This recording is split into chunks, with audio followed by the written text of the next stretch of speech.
My Lords, we all remember senior civil servants openly in tears the morning after the Brexit vote, or the Civil Service Union threatening to go on strike over the Rwanda scheme.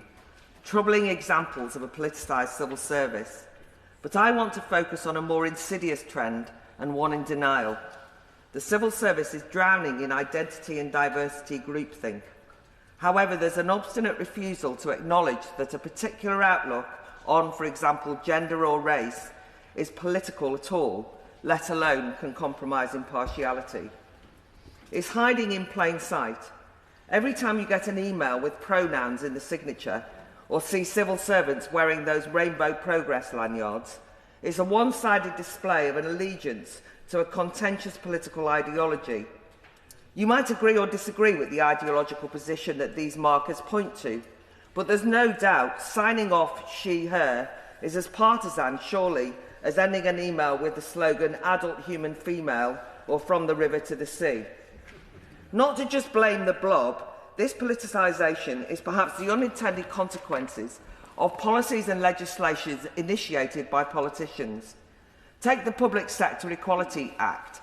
By obliging public sector equality duty in the Equality Act, by obliging public bodies to focus on staff action plans around protected characteristics, expansive and monolithic HR departments have created an internal culture dominated by EDI priorities.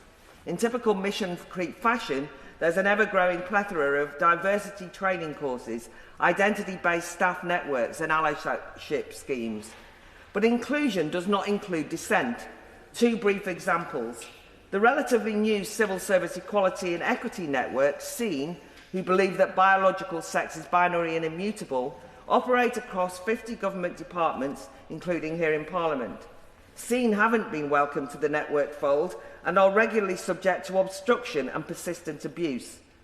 Earlier this year, Chair of SEEN, DEFRA lawyer Elizabeth Dumar-Wrigley, faced legal action accused of harassment for expressing gender-critical views at work, such as only women menstruate. True, by the way. While that vexatious complaint was eventually dropped, Elizabeth's anonymous accuser is now suing DEFRA for allowing the SEEN network to exist at all, claiming it creates an intimidating, humiliating and offensive work environment. In the second example, the hostility is not from a grievance-mongering colleague, but top-down. In 2023, DWP civil servant Anna Thomas won a £100,000 settlement after she was wrongfully fired by her department.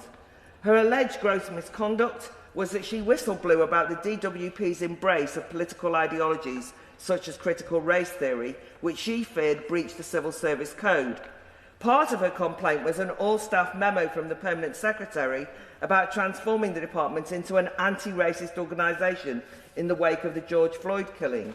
This included circulating BLM-inspired materials asking white staff to assume they were racist. Do we really believe such white privilege-obsessed officials or DEFRA complainants as providing objective and impartial advice to ministers? Would they think to seek out diverse opinions on any given policy area? Kemi Badenoch recently revealed that when she wanted to investigate problems at the Tavistock Clinic, officials repeatedly lined up the usual progressive charities, academics, NGOs, experts. The civil servants weren't being malign, but their worldview is so narrowly focused they couldn't conceive of why anyone would want to hear counter-narratives as well. The consequence, both officials and ministers missed evidence of the awful harms being done to children. A terrible price to pay for this aspect of politicised civil service. My Lord.